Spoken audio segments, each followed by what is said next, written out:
Mag-ingat kayo sa GCash Ayuda Scam katulad nito na may matatanggap ka na text galing mismo sa GCash pero meron itong link. Kaya huwag kayong magpapagoyo kasi baka kayo ang magiging susunod na biktima.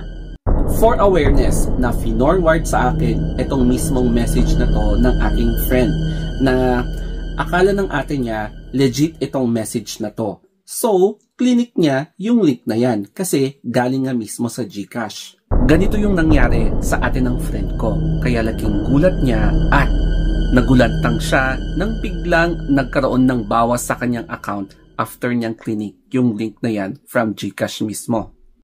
Na-curious ako at chinek ko. At nagulat talaga ako.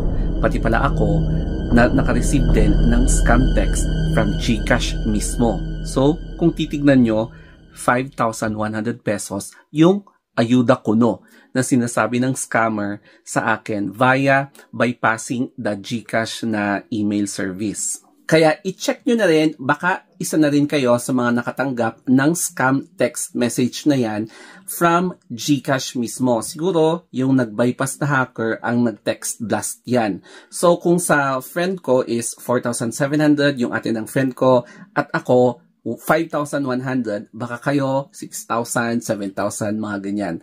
Kaya screenshot nyo na and i-post nyo sa comment section kung magkano yung ayuda nyo daw kuno. Habang nagbabackread ako, nakita ko yung advisory na to from GCash mismo bago yung mga ayuda scam na hindi kailanman sila nagbibigay ng link sa kanilang mga text message. Kaya kapag may natanggap kayo na message katulad niyan na merong link, pinapaklik kayo, wag na wag nyong i-click.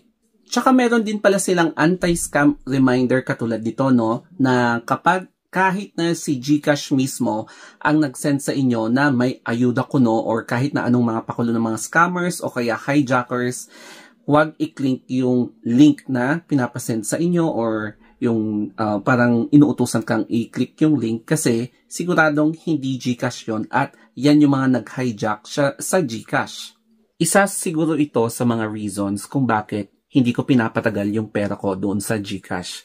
Naglalagay lang ako ng pera kapag magbabayad ako ng bills such as electric bills, internet bills, kung ano-ano pang mga bills, no? Pero hindi ko siya pinapatagal ng ilang days.